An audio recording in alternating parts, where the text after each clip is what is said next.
Governor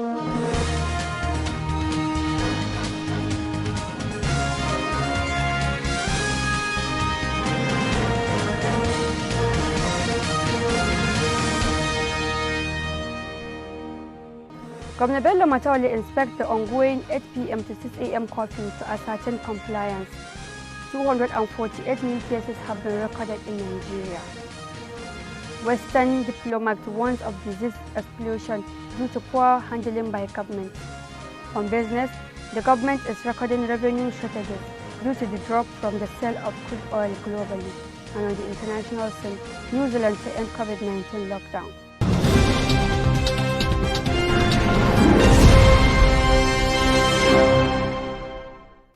Welcome to Standard Voice Television News. My name is Samira Ibrahim. Now the news in full.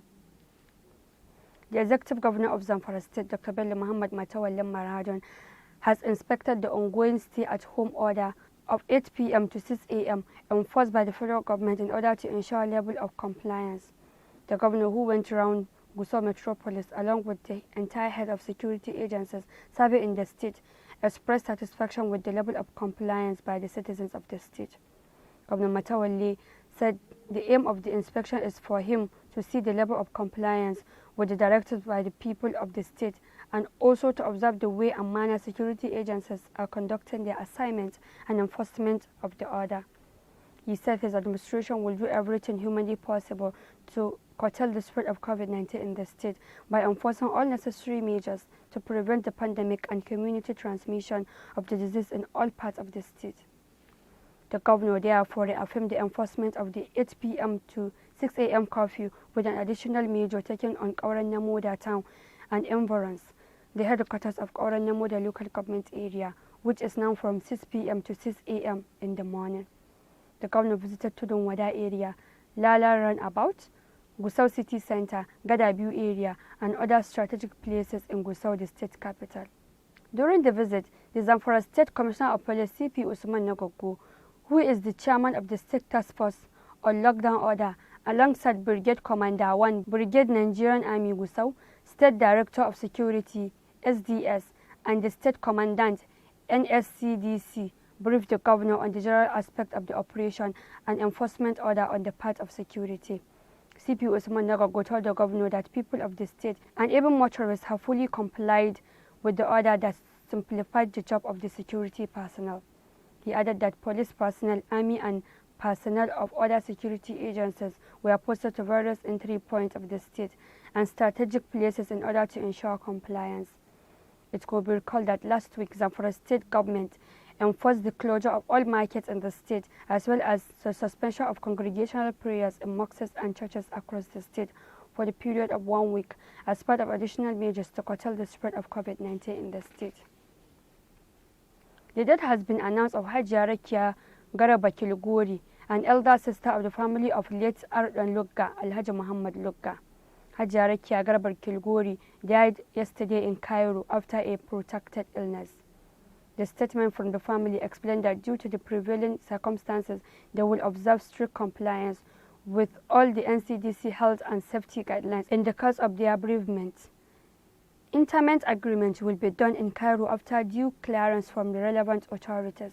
Hajiya Rakiya is survived by a husband and aged mother, brothers and sisters, sons and grandchildren. May Allah forgive her shortcomings and grant her peace in Jannatul Firdaus. The Kaduna State government welcomes the intensification of military operations against bandits in the state. The combined military teams of Operation Thunder Strike, Operation Wiri Punch, and Nigerian Air Force Operation Gama Aiki, comprising units from the Nigerian Air Force and Nigerian Army, are presently carrying out joint operation against armed bandits in Chugun, Igabi, Giwa and Birnin Gwari local government areas and other locations in the state. The Nigerian Air Force in particular, using their platforms on Thursday and Friday, successfully neutralized many bandits in Chukun local government area while working on other targets. The Kaduna State government expresses its appreciation to the Nigerian military for the successful operations and looks forward to the eradication of bandits who pose a major threat to farmers in rural settlements all across the state. These successes achieved by military will help boost the confidence of farmers to till their land and avoid the peril of food insecurity and impoverishment of citizens that the immunity of the bandits may unleash. On the 10th of May 2020, 248 new confirmed cases and 17 deaths were recorded in Nigeria, bringing the total confirmed cases recorded in the country to 4,399. The spread of novel coronavirus disease COVID-19 in Nigeria has continued to rise rapidly as the latest statistics provided by Nigerian Center for Disease Control (NCDC) revealed Nigeria now has 4,399 confirmed cases. On the 10th of May 2020, 248 new confirmed cases and 17 deaths were recorded in Nigeria. To date, 4,399 cases have been confirmed, 778 cases have been discharged, and 143 deaths have been recorded in 34 states and the Federal Capital Territory. The 248 new cases are reported from 17 states: Lagos 81, Jigawa 35, Borno 26, Kano 26, Bauchi 20, FCT 13, Edo 12, Sokoto 10, Zamfara 7, Kwara 4, Kebbi 4, Gombe 2, Taraba 2, Ogun 2, Ekiti 2, Ogun 1, and Bayelsa 1. Kano State Governor Dr. Abdullahi Umar Ganduje will on Monday perform the official flag-off of the free distribution of 1 million face masks and other personal protective equipment (PPEs) as part of efforts aimed at curbing the spread of COVID-19 in the state. The State Commissioner for Information, Malam Muhammad Garba, who announced this in a statement, said all commissioners and special advisors are directed to attend the event scheduled to hold by 10 a.m. at the Government House, Kano. He said the measure is also in line with government's plan to make the use of face masks compulsory in public. Malam Garba explained that the distribution program will later be held in the 8 metropolitan local government areas of the state under the supervision and monitoring by political office holders. In a move to combat the spread of the pandemic disease, President Muhammadu Buhari directed the cessation of all movements in Lagos and the FCT for an initial period of 14 days, which took effect from 11 p.m. on Monday, 30th March 2020. The movement restriction, which was extended by another 2 weeks period, has been partially put on hold, with some businesses commencing operations from May 4th. The latest numbers bring Lagos State total confirmed cases to 1,845, followed by Kano 602, Abuja at 356, Bauchi 185, Borno 181, Katsina 156, Jigawa 118, Ogun 117, Gombe 112, Sokoto 106, Kaduna 98, Edo 79, Zamfara 72. Oyo State has recorded 64 cases, Osun 39, Kwara 34, Nasarawa 25, Kebbi 24, Rivers 21, Plateau 19, Delta, Adamawa and Akwa Ibom 17, Taraba, Ekiti and Ondo 15, Yobe 13, Enugu 10, Ebonyi 7, Niger and Bayelsa 6, Imo 3, Benue and Abia 2, while Anambra State recorded 1 case. The Deputy Governor of Edo State, Mr. Philip Shuaibu, says the All Progressives Congress APC crisis that led to the party's loss in Zamfara State will not repeat itself in his state. The APC had lost all its votes in the 2019 governorship elections after a 5-man panel of the Supreme Court led by Tanko Muhammad, the Chief Justice of Nigeria, declared that the party did not conduct valid primaries in the build-up of the elections. The party had 2 primaries in the state due to factional power play in the state, a situation political commentators says may repeat itself in Edo State. Speaking on this in an interview with Osasu Ibinedion on the Osasu show, Mr. Shuaibu said the party has put politics on hold to halt the spread of COVID-19, but assured party faithful that Zamfara will not be repeated in Edo State. He assured that what happened in Zamfara cannot happen in Edo State because they play the game by the rules.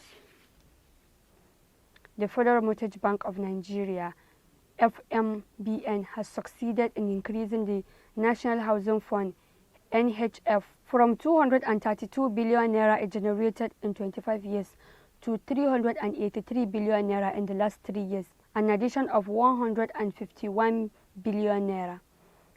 NHF is a social savings scheme designed to mobilize long-term funds from Nigerian workers, banks, insurance companies, and the federal government to advance concessionary loans to contributors. The mortgage bank also disclosed that the contributions to the fund had increased from 4.5 million naira to 5 million, adding that the plan to recapitalize the fund to at least 500 billion naira to be able to tackle the housing problem in the country is almost materializing.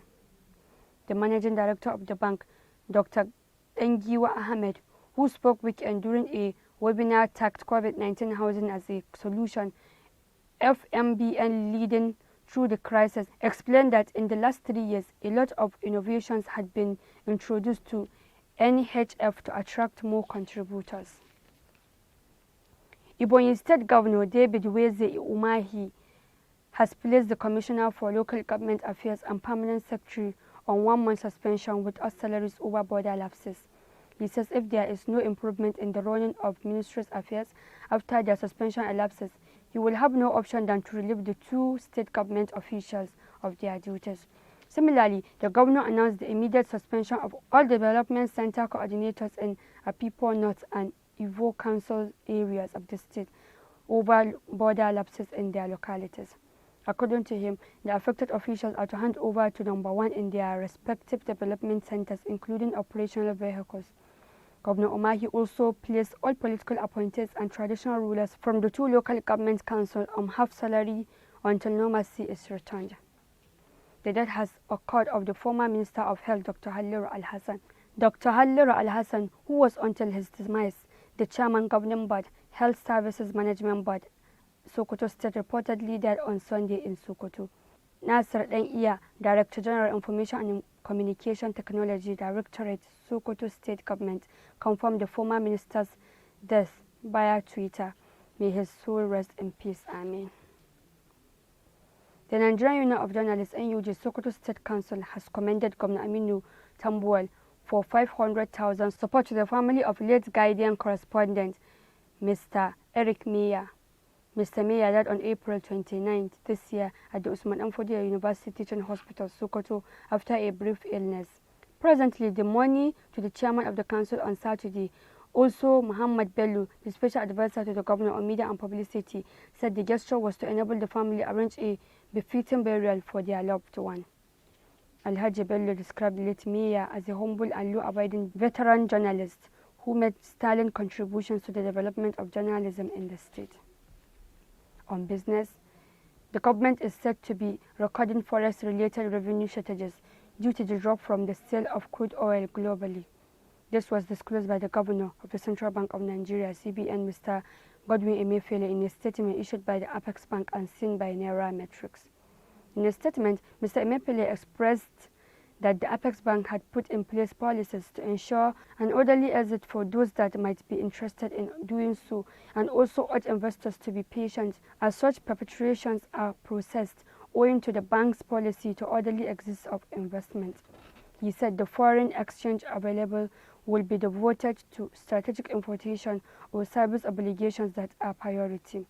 The CBN, in collaboration with the Federal Ministry of Industry, Trade and Investment, is committed to galvanizing the manufacturing sector in a bid to reset the economy.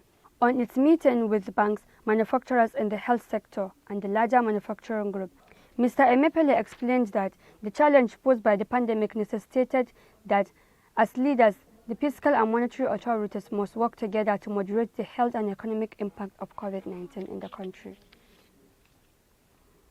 And on the international scene, New Zealand is to pace out its coronavirus lockdown over the next 10 days after successfully containing the virus, although some restrictions will remain, Prime Minister Jacinda Ardern announced on Monday. Mrs. Ardern said that from Thursday, shopping malls, restaurants, cinemas and playgrounds will reopen, with the country moving to level 2 on its 4-tier system. The 39-year-old leader warned none of us can assume COVID-19 is not with us, but said New Zealand currently had only 90 active cases after a 7-week lockdown. The effort of New Zealand people have got them to this place, ahead of most of the world and without the carnage that COVID-19 had inflicted in many other places, she said in a televised address. But there are risks ahead, and advise the people to be vigilant. New Zealand, with a population of 5 million, has recorded 1,147 coronavirus cases, including 21 deaths. The number of new cases have been in single digits since mid-April, with 3 new infections recorded on Monday. That has been the news from Standard Voice Television. To end the news, a quick look at the major headlines. Governor Bello Matawalle inspects the ongoing 8 p.m. to 6 a.m. curfew to ascertain compliance. 248 new cases have been recorded in Nigeria. Western diplomat warns of disease explosion due to poor handling by government. On business, the government is recording revenue shortages due to the drop from the sale of crude oil globally. And on the international scene, New Zealand to end COVID-19 lockdown. That's the news. On behalf of the production crew, head of news and current affairs department, Ibrahim Davison, I am Samira Ibrahim, the senior presenter. Keep watching Standard Voice Television.